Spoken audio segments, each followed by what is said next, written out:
నీకు జన్మనిస్తున్నా, కానీ నీకు చూపు ఇవ్వలేకపోతున్నా. ఎలా బతుకుతావో, ఏం చేస్తావో నేనెరుగా. అయితే నువ్వో చరిత్ర కావాలి, చరిత్ర పుస్తకంలో నువ్వో పుట కావాలి అంటూ తోచినట్టుగా బ్రహ్మ ఈ కృష్ణా జిల్లా ముద్దుబిడ్డ నుదుటిన ఓ రాత రాశాడు. అదేమిటి, అన్ని ఇంద్రియాల్లో అతి ముఖ్యమైన కంటి చూపును దూరం చేసి నువ్వో చరిత్ర సృష్టించాలి అంటున్నాడు ఈయన. అనుకోలేదు ఆ యువకుడు. చూడు మిస్టర్, భవిష్యత్తులో నువ్వేం కావాలి అనుకుంటున్నావని అడిగిన అబ్దుల్ కలాం ప్రశ్నకు నేను ఇప్పుడు మీరు కూర్చున్న సీట్లో కూర్చోవాలనుకుంటున్నా, ఈ దేశానికి రాష్ట్రపతిని కావాలనుకుంటున్నా అంటూ సమాధానమిచ్చి ఆ లెజెండ్ చేత దస్ ది స్పిరిట్ సభాష్ అనిపించుకున్న ఓ ధీరోదాత్తుడు శ్రీకాంత్ బొల్లా. ఈ సక్సెస్ స్టోరీని చూసే ప్రతి ఒక్కరూ వీళ్లలాగే జీవితంలో మీరు సక్సెస్ అవ్వాలని 6 జేవిఆర్ మనస్ఫూర్తిగా కోరుకుంటోంది. South India famous astrologist and gemologist Lakshmi Ganapathirao Jamalapuram 6 JVR ద్వారా ఇండియాలో అతి తక్కువ ధరకే నవరత్నాలను, జాతిరత్నాలను అందిస్తున్నారు. పూర్తి డీటెయిల్స్ కోసం కింద నెంబర్కి కాల్ చేయండి. శ్రీకాంత్ ఆకాశాన్ని చూసే అవకాశం లేకపోయినా ఆకాశమంత ఆత్మవిశ్వాసానికి అచ్చమైన మచ్చు తునుకగా నిలిచిన ఆ తెలుగింటి ముద్దుబిడ్డ జీవితం అన్ని అవయవాలు సక్రమంగా ఉన్నా అంతులేని నిరాశలోకి కూరుకుపోతున్న నేటి ఈ తరానికి ఇస్తున్న మెసేజ్ ఏమిటి తెలుసుకుందాం. చలో. So if you have vision, I'm sure you can swim against the tide. Whenever someone come to me and say, Shrikant, you can do nothing, I question the words and say, why I can't. Krishna జిల్లాలోని మచిలీపట్నం మండలంలోని సీతారామపురం గ్రామం. ఆ పల్లెలోని ఓ రైతింట్లో ఓ తల్లి ఓ పండంటి మగబిడ్డకు జన్మనిచ్చింది. ఇంటికి వారసుడు పుట్టాడన్న సంతోషం అరక్షణంలో ఆవిరైపోయింది. పుట్టిన బిడ్డకు 2 కళ్ళు లేవు. ఇది విన్న కుటుంబ సభ్యులు కుప్పకూలిపోయారు. లేక లేక పుట్టిన బిడ్డకు ఇంతటి దురవస్థ ఏమిటి అన్న దిగులు వారసుడు పుట్టాడన్న సంతోషాన్ని పటాపంచలు చేసింది.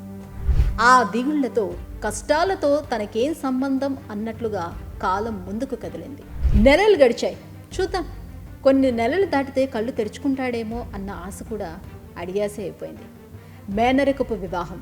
నెలలు నిండిన వేళ ఆ తల్లిని ఆవరించినటువంటి ఆ టైఫాయిడ్ జ్వరం బిడ్డకు చూపును దూరం చేసిందని డాక్టర్లు అన్నారు. రెక్కాడితే కానీ డొక్కాడని మీరు కళ్ళు లేని ఈ బిడ్డను సాకడం కష్టం, ఏ అనాథాశ్రమానికైనా ఇచ్చేయండంటూ బంధువులు, స్నేహితులు సలహా ఇచ్చారు. అయితే కన్నపేకు అందుకు నో అంది. ఆ కళ్ళు లేని బిడ్డను కళ్ళల్లో పెట్టుకుని చూసుకోవటం మొదలుపెట్టింది. శ్రీకాంత్ అనే పేరుతో బుడిబుడి అడుగులు వేసిన ఆ చిన్నారికి 5 ఏళ్లొచ్చాయి. పల్లె స్కూల్లో పెద్ద సారిని బతిమలాడి కళ్ళు కనపడిని ఆ బిడ్డను బడికి పంపారు తల్లిదండ్రులు. 2 కళ్ళు లేని వాడికి అఆలు ఎలా దిద్దించాలి? అది జరిగే పని కాదు. కాబట్టి శ్రీకాంత్ను టీచరు వెనక సీట్లో కూర్చోబెట్టారు. బిక్కమొహం వేసుకొని దిగులుగా కూర్చున్న ఆ చిన్నారిని చూసి జాలిపడటం తప్ప ఎవరు ఏం చేయలేకపోయారు. సంవత్సరాలు గడిచినా అక్షర ముక్క రాలేదు. స్కూల్కి టెన్షన్గా వెళ్లడం తప్ప 1వ ఎక్కం కూడా చెప్పేంత కూడా చదువు అవ్వలేదు.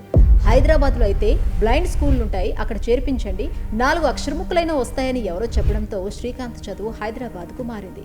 ఆ పరిణామమే ఆ పల్లెబిడ్డ జీవితంలో పెద్ద మలుపైంది. బ్రెయిలీ లిపితో చదువుకున్న శ్రీకాంత్ 10వ తరగతిలో 90% మార్కులు సాధించాడు. అయితే ఇంటర్మీడియట్ చదువుకునేందుకు బోర్డు నో అంది.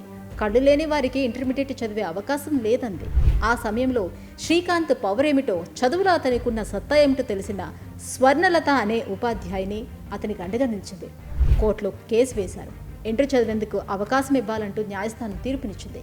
స్వర్ణలత టీచర్ శ్రీకాంత్కు ఓ టేప్ రికార్డ్ ఇచ్చింది. ఇంటర్మీడియట్ పాఠాలను క్యాసెట్లోకి ఎక్కించింది. వాటి ద్వారా పాఠాలను విన్న శ్రీకాంత్ పరీక్షలు రాశాడు. ఇంటర్మీడియట్తో 98% మార్కులు సాధించాడు. ఏకంగా అతని కుటుంబాన్నే కాదు, బంధుమిత్రులనే కాదు, ఇంటర్మీడియట్ బోర్డునే ఉలిక్కిపడేలా చేశారు. ఇప్పుడు శ్రీకాంత్ టార్గెట్ ఐఐటి ఎంట్రన్స్కు అప్లై చేశాడు. ఇండియాలోని 5 యూనివర్సిటీలు అతని అప్లికేషన్ను రిజెక్ట్ చేశాయి. అదే సమయంలో విదేశాల్లో వికలాంగులకు ఐఐటితో సమానమైన చదువు చదివే అవకాశం ఉందని ఎవరో చెప్పడంతో స్వర్ణలత టీచర్తో పాటు అతని స్నేహితులను ప్రోత్సహించారు. గో హెడ్ అని అన్నారు. శ్రీకాంత్ అమెరికాలోని MIT ఎంట్రన్స్కు అప్లై చేశాడు. ఆ పోటీ పరీక్షల్లోని అద్భుతమైన ఫలితాలు కూడా సాధించాడు. మసాచ్యూసెట్స్ ఇన్స్టిట్యూట్ ఆఫ్ టెక్నాలజీలోని MIT దిగ్విజయంగా పూర్తి చేశాడు. శ్రీకాంత్కు అమెరికాలోని పలు సంస్థలు లక్షల రూపాయలు నెల జీతంతో ఆఫర్లు ఇచ్చాయి. అయితే తన జన్మభూమిలోనే తన జీవితము గడవాలన్న ఉద్దేశంతో పాటు ఒక ఉద్యోగిగా కాదు, చదువు ఇచ్చిన జ్ఞానంతోటి ఓ ఫ్యాక్టరీ లాంటిది స్థాపించాలి, ఆ ఫ్యాక్టరీ లాభాల ఖజానా కావాలి, ఆ సక్సెస్ను తనతో పాటు విధి వంచనకు గురైన వారికి ఓ ఉపాధి బాటగా మారాలి అని డిసైడ్ అయ్యాడు. కట్ చేస్తే శ్రీకాంత్ నివాసం అమెరికా నుంచి హైదరాబాద్కు మారింది. ఆయన ఆలోచనకు ప్రముఖ వ్యాపారవేత్త శ్రీనిరాజు మద్దతు పలికారు.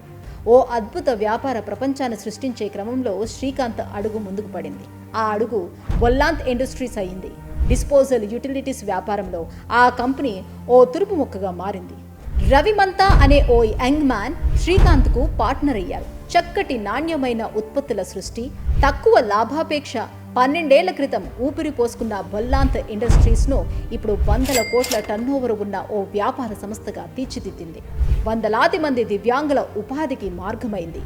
4000 మంది దివ్యాంగులకు ఉచితంగా అక్షరభిక్ష పెట్టే ఓ ధార్మిక సంస్థగా రూపుదిద్దుకుంది.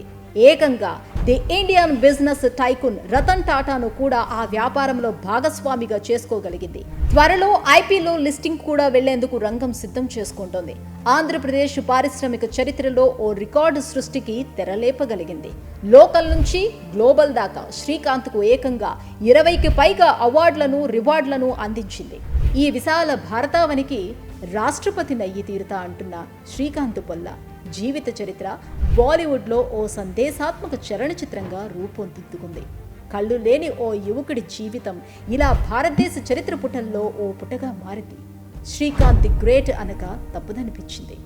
ఇప్పుడు చెప్పండి, జన్మనిచ్చిన ప్రాంతం ఎలా ఉంటుందో తెలియదు, జన్మనిచ్చిన అమ్మ ఎలా ఉంటుందో తెలియదు, చీకటి మాత్రమే చూడగలిగే అలాంటి వాడే ఇంత సాధిస్తే, అన్ని అవయవాలు సక్రమంగా ఉన్న మనం ఆదుకునేవారు లేరు, అవకాశాలు లేవు అన్న నిరాశలో కూరుకుపోదామా? ఓ పల్లె బిడ్డ సంకల్పం ప్రపంచాన్నే జయించేంత బలమిచ్చిందన్న కళ్ళ ముందు కదలాడుతున్న నిజాన్ని చూసి విజయం వైపు అడుగులేసి సంకల్ప బలాన్ని సొంతం చేసుకుందామా? Decision is yours.